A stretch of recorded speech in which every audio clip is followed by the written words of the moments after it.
My phone rang at 3:17 a.m., cutting through the darkness like a blade. I knew it was the cardinal before I even looked at the screen, that particular ringtone reserved for emergencies that couldn't wait. "Father Thomas," I answered, my voice thick with sleep, already knowing this call would change everything. "We need you in Milan tonight," he said, his voice carrying the weight of urgency I'd heard too many times before. That was all, just a location and the implicit understanding that lives hung in the balance. No pleasantries, no explanations. "Sorry to wake you, just the cold reality of what waited ahead." I packed light, as I always did for these calls. One small suitcase with clothes for 3 days, my worn leather Bible that had seen more horrors than most men could imagine, and the slim black folder that contained my rules. Only 5 rules, but each one was written in blood, not literally, but they might as well have been. Each rule had cost lives to learn, carved from the failures of exorcists who came before me. The Vatican jet waited at a private airstrip outside Rome, its engines already warming. The pilot nodded as I boarded, knowing better than to attempt small talk with someone heading into the darkness. For hours later, I stood outside a modest apartment building in a quiet neighborhood of Milan. The morning sun cast long shadows across the street, but I could already feel the wrongness emanating from the building like heat from a fever. A local priest greeted me at the entrance, his face pale and drawn with exhaustion. "Father Thomas, thank you for coming so quickly," he said, his hands fidgeting nervously with his rosary beads. The wear on his face told me everything. He'd been dealing with this for weeks, watching it grow stronger. "The family is on the 3rd floor, apartment 307, he continued, his voice barely above a whisper. "Tell me what happened," I said, though I could already guess the pattern. The priest's account was familiar, too familiar. "The Rossi family, their daughter Lisa, she's 10 years old. 2 weeks ago, she started talking about a friend no one could see, an invisible companion that seemed to know things a child shouldn't know. Then came the incidents, objects moving without explanation, strange marks appearing on the walls overnight, temperatures dropping in her room for no reason. The parents initially thought it was an elaborate prank, children testing boundaries. Until yesterday, when the mother found Lisa floating 3 feet above her bed, perfectly still, eyes open but unseeing." I nodded, taking mental notes of every detail. "Has anyone else been inside the apartment?" I asked. The priest shook his head quickly. "Just the family doctor. He said it was a psychiatric issue and prescribed medication." The dismissal was typical. Medical professionals rarely understood what they were truly dealing with. "Has she taken any of the medication?" I pressed. "No," the priest replied, relief evident in his voice. "The mother refused to give it to her." Good, I thought. Psychiatric drugs could cloud the waters, make it harder to distinguish between the entity and the child. "Wait here," I instructed, already heading toward the stairs. Following Rule 1. Never bring others with you on first contact. I climbed the stairs alone, each step echoing in the narrow hallway. What waits inside feeds on attention and fear. That was the foundation of Rule 1. The more people present during initial contact, the stronger the entity becomes. I'd learned this lesson the hard way, watching a colleague's investigation spiral out of control when too many observers gave the thing inside a young boy exactly what it craved. The mother answered my knock immediately, as if she'd been standing behind the door waiting. Her eyes were rimmed red from crying, her hair pulled back in a messy ponytail that spoke of sleepless nights. "Father Thomas," she whispered, hope and desperation warring in her voice. "Please help our Lisa." I stepped inside and immediately felt the wrongness. The apartment was colder than it should be, not dramatically, but just enough to notice. The kind of cold that seeps into your bones and whispers of things that shouldn't exist. "Where is she?" I asked, keeping my voice calm and professional. "In her bedroom," the mother replied, wrapping her arms around herself. "She hasn't come out since yesterday." I pulled the black folder from my bag and quietly reviewed Rule 2. Observe for 1 hour before speaking directly to the affected. Patience was crucial. Rushing in was how exorcists got themselves and their subjects killed. "I need to see her, but I won't speak to her yet. Please don't tell her my name or why I'm here." The mother nodded, understanding the gravity in my tone, and led me down a short hallway. The apartment was modest but well-kept, family photos lining the walls showing Lisa in earlier, happier times, birthday parties, Christmas mornings, school plays. A normal family living a normal life until the abnormal invaded. The bedroom door was closed, a hand-drawn sign reading "Keep Out" in childish lettering taped to the wood. "Lisa," the mother called softly, "there's someone here to see you." Silence. No response, not even the rustle of movement. The mother turned the knob and pushed the door open, revealing what had once been a typical 10-year-old girl's sanctuary. The room looked like any 10-year-old girl's bedroom, pink walls covered with posters, stuffed animals arranged on shelves, a small desk cluttered with schoolbooks and art supplies. But Lisa sat cross-legged on her bed, staring at a blank wall with an intensity that chilled me.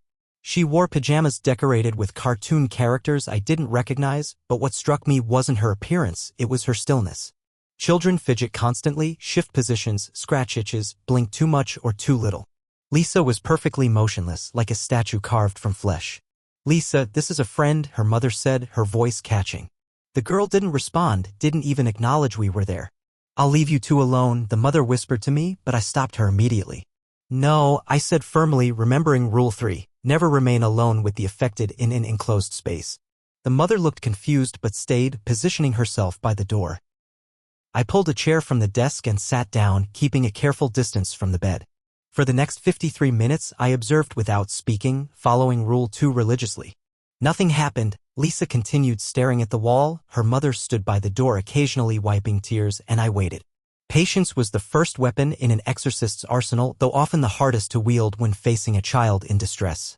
Then Lisa spoke, still not looking at us, her voice carrying an odd, flat quality. "He says you're breaking the rules." The mother gasped audibly, her hand flying to her mouth. "Who says that, sweetie?" she asked, but I raised my hand to quiet her, remembering Rule 4, when it mentions rules, do not question or argue. Lisa continued, her head tilting slightly as if listening to something we couldn't hear. "He says you weren't invited properly." I took out my notepad and wrote something down, then handed it to the mother. She read it and nodded with understanding. "Lisa," she said carefully, "I invite this man into our home to help us." Lisa's head turned toward us for the first time, but her eyes focused on a point somewhere between her mother and me, as if seeing something invisible standing there. "He accepts," she said in that same flat tone. I checked my watch, 7 more minutes of observation required by Rule 2. When the time was up, I spoke directly to Lisa for the first time. "My name is Father Thomas. I'm here because your parents are worried about you." Lisa's eyes snapped to mine with startling intensity, and for a moment I saw something ancient peering out from behind those young features. "They should be worried about themselves," she replied, her voice carrying weight no child should possess. "Why is that?" I asked, maintaining my calm demeanor despite the chill running down my spine. "Because they broke the agreement," Lisa said matter-of-factly. I nodded as if this made perfect sense, following Rule 5, act as though you understand everything it says. Doubt feeds these entities, gives them power over the situation. "What agreement is that?" I asked. "The one they made before I was born." The mother shook her head frantically, confusion and fear warring on her face. "We didn't make any agreement, Lisa. You're not making sense." But Lisa smiled then, an expression that didn't belong on a child's face, cold and knowing and utterly alien. "You promised to give something back after 10 years, Lisa said, her smile widening into something that made my skin crawl. "Time's up." I turned to the mother, keeping my voice steady. "Could you get us some water, please?" When she left the room, I leaned closer to Lisa, careful to maintain at least 3 feet of distance per Rule 3. "I know you're not Lisa," I said quietly. The girl tilted her head, studying me with those ancient eyes. "Then who am I?" she asked, genuinely curious. "That's what I'm here to find out." She laughed then, a sound unlike anything a child would make, layered with harmonics that seemed to come from somewhere far deeper than her throat. "The others were more fun," she said conversationally. "They played games, tried to trick me, threatened me with holy water and crosses. But you're different." "What others?" I asked, though I suspected I already knew. "The ones before you. They all failed." I remembered Rule 4 and simply nodded, not questioning or arguing. "How long have you been with Lisa?" I asked instead. "Since before she had a name," came the reply, and I felt my blood chill. The mother returned with a glass of water, which I accepted but didn't drink, never consume anything offered in a compromised environment. "Mrs. Rossi, I need to ask you some questions in private," I said. In the living room. I sat across from both parents in their modest living room. The father had just returned from work, still wearing his security guard uniform, his face drawn with exhaustion and worry. "Has Lisa ever had imaginary friends before this?" I asked, beginning my standard assessment. "Never," the father said firmly. "She's always been a very practical child, very grounded in reality." "Has she shown any interest in the occult? Ouija boards, horror movies, anything supernatural?" They both shook their heads immediately. "What about family history? Any mental illness?" "No," the mother said firmly, her voice rising slightly. "This isn't mental illness. Our daughter is." She couldn't finish the sentence, couldn't voice what she feared. Your daughter is still in there, I assured them, seeing the relief flood their faces. But something else is with her, something that's been growing stronger. I explained that I would need to stay in their home for the next few days, conducting a careful assessment and preparing for what might come next. They quickly agreed, offering their sofa without hesitation. Anything to help their daughter. That night, after the parents went to bed, I sat in the darkened living room and reviewed my rules, all 5 of them memorized years ago but still checked before every case. Simple rules, clear rules, rules written after failures and losses that had cost the church dearly. Rule 1. Never bring others with you on first contact. What waits inside feeds on attention and fear. Rule 2. Observe for 1 hour before speaking directly to the affected. Rule 3. Never remain alone with the affected in an enclosed space. Rule 4. When it mentions rules, do not question or argue. Rule 5. Act as though you understand everything it says. Doubt feeds it. I heard a sound and looked up to find Lisa standing in the hallway, watching me with those ancient eyes. Remembering Rule 3, I stood up and moved to the kitchen doorway, ensuring I wasn't alone with her in an enclosed space. You're different from the others, she said, her voice carrying that same unnatural weight. What others? I asked, though I was beginning to piece together the pattern. They all wanted to drive me out immediately, she replied, moving closer with predatory grace. Shouting prayers, waving crosses, demanding I leave. But you're just watching, waiting. I'm patient, I said simply. It won't work, you know. Your patience. She smiled that horrible adult smile. I've waited longer than you can imagine. I said nothing, letting her fill the silence. Don't you want to know what happened to the others who tried to help me? Following Rule 5, I acted as if I already knew. They failed because they didn't follow the rules. A flicker of surprise crossed her face. This wasn't the response she'd expected. You know more than they did, she said, studying me with new interest. Why are you here in this family? I asked, turning the conversation. Lisa smiled again. That terrible expression that didn't belong on a child's face. Because they invited me. They made a wish 10 years ago when they couldn't have children. They wished for a daughter no matter the cost. The pieces were falling into place now. And the cost was you, I said. Lisa nodded, pleased that I understood. I keep my agreements. Now it's their turn. What do you want from them? Her face changed, becoming oddly adult, ancient beyond her years. A simple trade. I gave them 10 years with a child. Now they give me 10 years with a body. I maintained my composure despite the chill running through me. That won't happen, I said firmly. Lisa laughed, the sound echoing strangely in the small apartment. It already is happening. Every day there's less of her and more of me. Soon there won't be anything left of Lisa at all. Why tell me this? I asked. She stepped closer, her movements unnaturally fluid. Because it's more fun when you fight it. The others did. I liked watching them fail. Watching their faith crumble as they realized their precious rules couldn't save them. Go back to bed, Lisa, I said firmly. She stared at me for a long moment, then turned and walked away, leaving me alone with my growing understanding of what we were truly facing. I didn't sleep that night. Instead, I prepared for what would come next, laying out the tools I might need from my carefully packed bag. Blessed salt that had been consecrated at the Vatican, holy water from the Jordan River, a silver crucifix that had been used in successful exorcisms, and a small vial of sacred oil for anointing. But the real work would begin tomorrow, the identification process, finding out exactly what had attached itself to Lisa Rossi. In my experience, knowing your enemy's true nature is half the battle. The other half is finding their weakness, because every entity has one, no matter how powerful it might seem.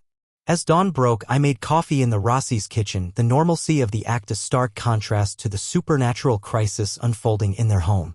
Mrs. Rossi joined me, her face showing she hadn't slept either. How many others have tried to help Lisa? I asked gently. She looked down at her hands wrapped around her coffee mug like a lifeline. 3 priests before you. Each one stayed for a day or 2, then left. The last one wouldn't even talk about what happened. He just packed his things and practically ran from the apartment. And how long after these attempts did Lisa's condition change? She got worse each time, more distant, more. She couldn't finish the sentence. I nodded, the pattern becoming clearer. Today will be difficult, I told her honestly. I need to provoke reactions to identify what we're dealing with. The process might disturb you. Will it hurt her? She asked, her voice barely a whisper. Lisa won't feel anything, I assured her, but what you see might be disturbing. The entity will try to frighten you to make you stop me. I just want my daughter back, she said, tears starting to flow. I placed my hand on hers, feeling the tremor of fear and desperate hope. That's why I'm here, I promised. As the sun climbed higher, I prepared to begin the formal identification process, the most dangerous part of any case. Morning arrived with weak sunlight filtering through the blinds. I hadn't slept, but years of practice had taught me to function without rest during cases. The entity and Lisa would be stronger at night, slightly weaker during daylight hours, a small advantage I intended to use. The parents were already in the kitchen when I emerged from the bathroom after a quick shower. Mr. Rossi had called in sick to work. His wife was making breakfast that no one would eat. The tension in the house was palpable, a weight pressing down on all of us. She's still asleep, Mrs. Rossi said before I could ask. Good. We need to talk before she wakes up. They sat across from me at their small kitchen table, hands clutched together like drowning people holding onto a single life preserver. I need to know everything about Lisa's birth, I said, especially anything unusual. They exchanged glances and I could see the reluctance in their eyes. We had trouble conceiving, Mrs. Rossi began slowly. 5 years of trying, 3 miscarriages. We tried everything, fertility treatments, special diets, even traveled to a sacred spring in Greece that was supposed to help. Nothing worked. Mr. Rossi picked up the thread. My sister suggested we see a woman, a healer she called herself. She lived outside the city in an old house. What woman? I asked, already knowing where this was going but needing to hear the details. Maria Key, Mrs. Rossi said. My sister said she helped her friend have a baby after years of trying. We were desperate. Did you make any promises to this woman? Any agreements? They looked confused. We paid her, Mr. Rossi said. It wasn't cheap, but nothing else. No agreements, no promises. Then his expression changed as a memory surfaced. Wait, she did say something strange before we left.